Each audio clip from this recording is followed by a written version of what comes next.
सभी देशवासियों को अंबेडकर जयंती की हार्दिक शुभकामना। प्यारे साथियों, आज पूरे देश में हर्षोल्लास के साथ बाबा साहब भीमराव अंबेडकर जी का जयंती मनाई जा रही है। 14 अप्रैल आज ही के दिन बाबा साहब का जन्म हुआ था, इसलिए 14 अप्रैल को हमेशा अंबेडकर जयंती हर वर्ग के लोग करीब करीब इसको मनाते हैं और सारे लोग सम्मानपूर्वक बाबा साहब अमर रहे का नारा भी लगाते हैं। बाबा साहब की जो सोच है, उस सोच पर आज हम सभी लोगों को चलने की ज़रूरत है। लेकिन अंबेडकर जयंती में जैसा कि अक्सर देखने को यह मिलता है, जो भाषणबाजी होती है, लोग सिर्फ बाबा साहब के कृत्य के बारे में बोलते हैं, बाबा साहब का ही वर्णन करते हैं।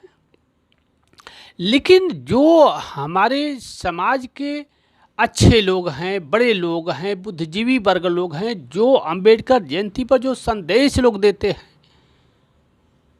तो सिर्फ बाबा साहब पर ही फोकस डालते हैं। मेरा अपना खुद का मानना है कि बाबा साहब तो हम लोगों के लिए मार्गदर्शक रहे हैं, प्रेरणा स्रोत रहे हैं। जो उन्होंने संविधान में हम लोगों को जो अधिकार दिया है, आज उसी की बदौलत है कि हम सभी लोग स्वतंत्र होकर के अभिव्यक्ति, बोलने की अभिव्यक्ति, आज़ादी के कारण आज हम सभी लोग एक दूसरे से बोल पा रहे हैं, अपनी बात को कह पा रहे हैं। तो बाबा साहब तो हम लोगों के लिए आदर्श हैं।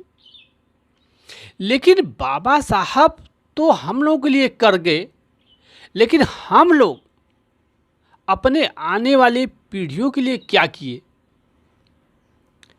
इस पर कोई अंबेडकर जयंती पर बोलने को तैयार नहीं होता है। यह बहुत ही कष्ट का विषय है। चर्चा होनी चाहिए। जिस प्रकार से आप बाबा साहब के बारे में बताते हैं कि बाबा साहब ने यह किया, बाबा साहब ने वह किया, बाबा साहब ने वह किया, तमाम उनके उदाहरण स्वरूप आप देते हैं, कम से कम अपने भी अंदर झांक करके देखो कि मैंने इस समाज के लिए क्या किया, समाज के लिए मैंने क्या चला, मेरी मानसिकता क्या है। बाबा साहब के अंदर वो मानसिकता थी। जो अछूत लोग थे, जिनको कोई छूता नहीं था, पानी उनको कुएं पर नहीं पीने दिया जाता था, तालाबों का पानी तक पीने के लिए मनाही रहती थी, स्कूलों में भेदभाव होता था, स्कूलों में एडमिशन नहीं होता था। जो गरीब, शोषित, अछूत, जो लोग भी हैं, शोषित वर्ग, इन सब के उद्धार के लिए बाबा साहब भीमराव अंबेडकर जी ने अपना जीवन कुर्बान कर दिया।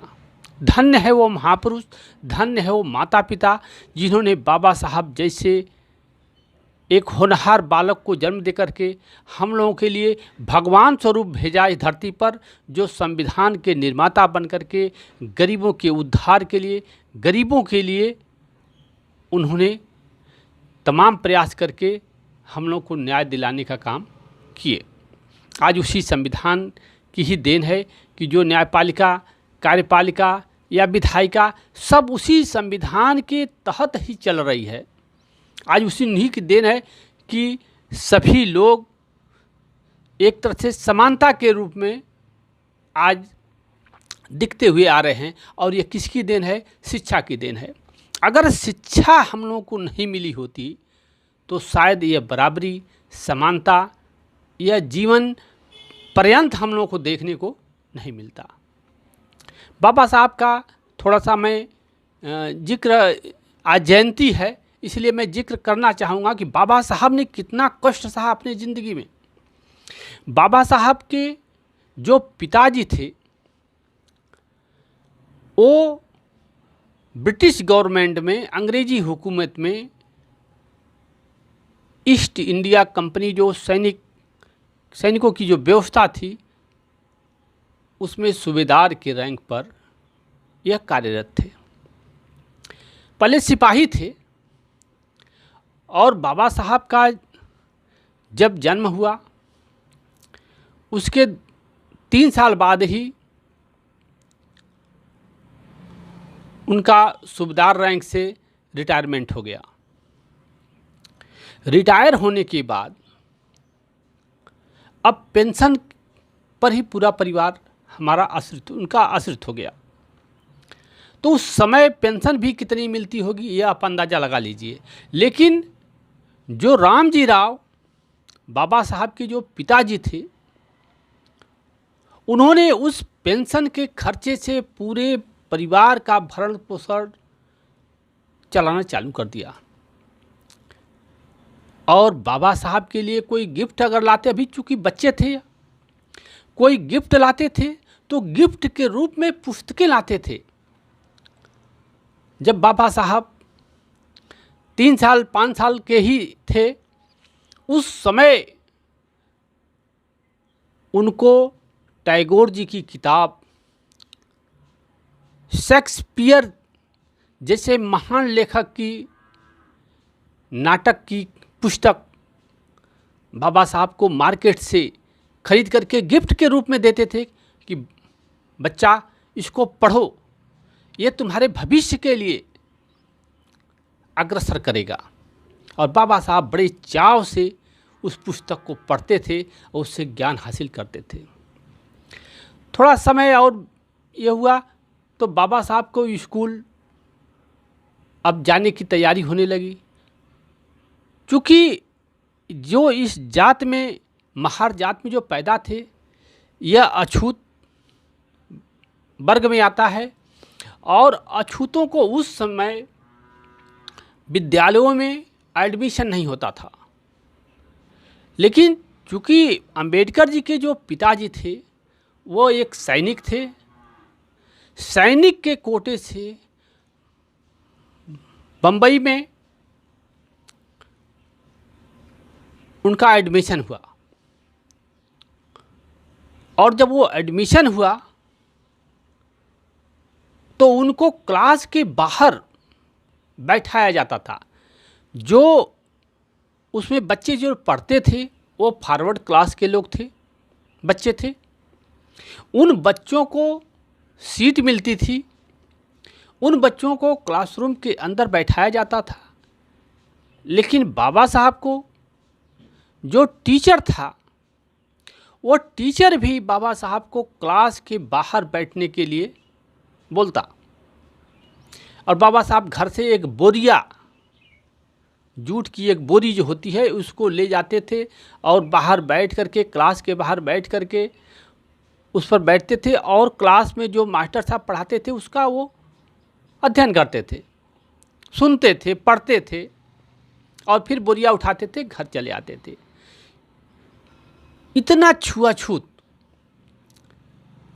पानी पीने की कोई व्यवस्था नहीं थी। उसमें जो चपरासी था वो चपरासी इनको ऊपर से पानी पिलाता था और यह नीचे अंजलि लगा करके बाबा साहब पानी को पीते थे।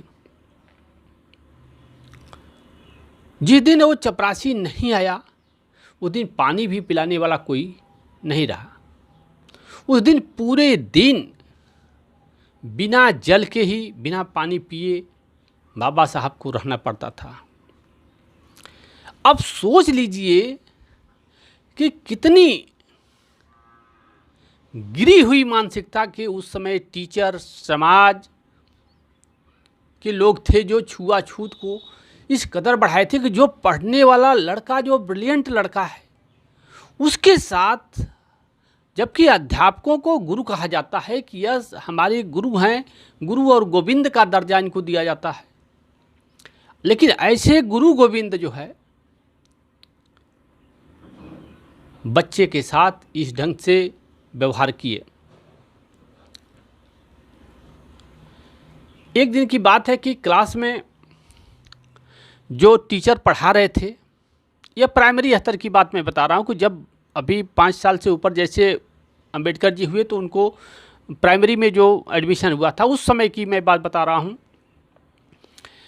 कि उनको जब वो टीचर क्लास में पूछे कि बच्चों 7 और 5 मिलाकर के कितना होगा, क्योंकि सारे बच्चे अभी छोटे थे, किसी ने भी नहीं बताया, सारे क्लास चुपचाप। अंबेडकर जी हाथ उठाए पीछे से, लेकिन अध्यापक जो है अंबेडकर जी को उत्तर बताने के लिए नहीं कहा। फिर उन्होंने पूछा 3 और 5 कितना होता है, तब भी कोई बच्चा नहीं बोल पाया। अंबेडकर जी उस बार भी जो है कि हाथ उठाए, लेकिन अध्यापक जो है फिर दोबारा भी अंबेडकर जी को चांस नहीं दिए कि अच्छा ठीक है बताओ क्या तुम बताना चाहते हो। तब अंबेडकर जी स्वयं खड़े हुए और कहे कि गुरुजी मुझे इस सवाल का जवाब आता है, उत्तर आता है, और मुझे आप समय नहीं दे रहे हैं, मैं इसका जवाब बताऊंगा, आपको उत्तर बताऊंगा। अध्यापक ने कहा कि चुपचाप जहाँ बैठे हो उस जगह बैठ जाओ, तुम्हारे लिए यही बहुत बड़ी बात हो गई कि तुम्हारा एडमिशन हो गया और तुमको क्लास के बाहर बैठने के लिए तुमको जगह दे दी गई, बस चुपचाप बैठो और सिर्फ सुनो, ज़्यादा इसमें दखलंदाजी करने की कोशिश मत करो, नहीं तो तुमको यहाँ से खदेड़ करके बाहर कर दिया जाएगा। अंबेडकर जी चुपचाप बैठ गए। तो अब सोच लीजिए कि इस तरीके की मानसिकता से उस समय छुआछूत के रूप में ऐसे होनहार बालक के साथ यह घटनाएं हुई। अंबेडकर जी के जीवन में यह एक गहरा धक्का लगा कि यह समाज में कितनी दूरियां हैं, असमानता है, छुआछूत की यह भावना है कि मेरे साथ ऐसा ही बर्ताव होता है, ऐसे लाखों लाखों लोगों के साथ यह होता होगा, मैं इस चीज़ को ख़त्म करूँगा। यह प्रण प्राइमरी स्तर पर ही बाबा साहब अम्बेडकर जी ने प्रण कर लिया था।